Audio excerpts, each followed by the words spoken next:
Hi friends, I hope you're ready to get creative and crafty with Kristen because we're at it again. And this week we're going to do some salty and light crafts. We are talking about the awesome gospel passage that reminds us to be the salt and light of the world. We give the world light of Jesus.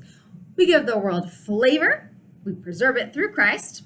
Well, anyways, these crafts are going to be aimed at helping kids to remember that. And both of them are relatively simple. You can jazz it up however much you want. Now, are there a lot of salt-related crafts? Sure. You can make salty Play-Doh.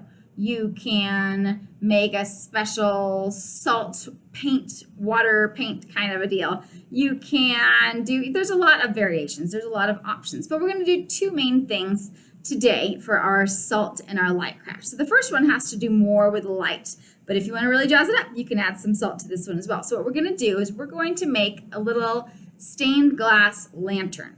Basically, we're going to cover a jar with paper and we're going to make it to be something that light could shine through. So you will need a jar. Now, it just so happens I've got a big old mason jar, but you certainly don't need to do it this big.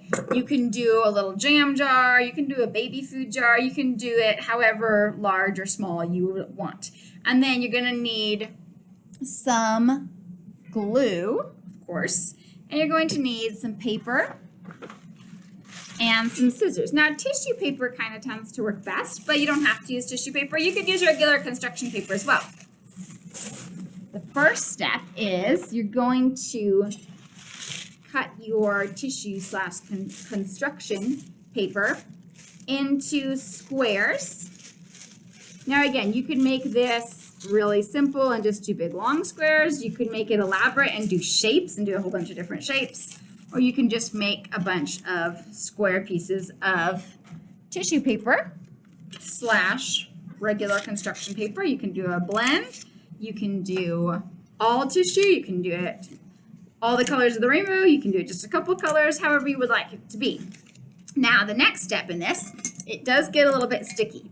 There's a couple of methods that you can go by. So you could mix your glue with a little bit of water to thin it down, and then use a paintbrush to paint on your jar. And in that case, you would want to do a little section at a time. Or you could also just put the glue straight on it. That would work just as well. The water method tends to be able to cover it a little more. You only want to put a teeny little bit of water and then mix it in with your paintbrush if you're doing it that way. If you're doing straight glue, just make sure that you cover it nicely. You may even want to take a tissue or a piece of paper and kind of rub it in, or even a cotton ball to rub it in, and then just stick your pieces on one by one, making sure to cover the entirety of the jar. Now, then, if you would like to get extra fancy and creative, you could sprinkle some glitter on the outside to really make it sparkle and shine, or you could sprinkle some salt, which would also give it that little shine element. Then when you're all covered, you're going to have, now keep in mind, this is not a very fancy job. This is an authentic kid type of job, but if your kids are a little better at gluing and cutting, then maybe yours will be slightly more covered or slightly more decorative. But once you have it all there, what you can do is there's a lot of things you can do. You can put a little tea light. If you go to the dollar store, you can even get battery powered off and on flashlight kind of tea lights and stick that in there. Or you can put a real candle or a little tiny flashlight, or you can put it up in a window and make it kind of a vase. Maybe put some flowers in there and make it a vase that the light can shine through. But the idea is that the light will shine through the tissue paper and sparkle just as we shine the light of Christ. And of course, you could also put a verse on that to remind you of what it's there for and why you made it. So that's craft number one. Craft number two is very simple and pretty fun too. And again, it does get salty. So the way we're gonna do it is you're gonna take a piece of construction paper, ideally not white. Could you use white? Yes, I don't recommend it. Now what you're gonna do is you're gonna have kids design some sort of a picture or even write something on this paper. So it could be maybe they're gonna make, they decide they want to make a flower or a whole garden of flowers, or maybe some little Christian symbols, or maybe a heart for Valentine's Day coming up, or however you want to do it. They're going to design their little symbols, their little shapes. Then you will have them take their glue and trace the glue over their designs. Obviously, this is going to lay flat. Otherwise, you're going to have a whole bunch of drippy flowers. Maybe it's raining, I don't know. But they're going to trace the glue over this. Now, you can maybe use stick glue. I really recommend the Elmer stuff or even the tacky glue.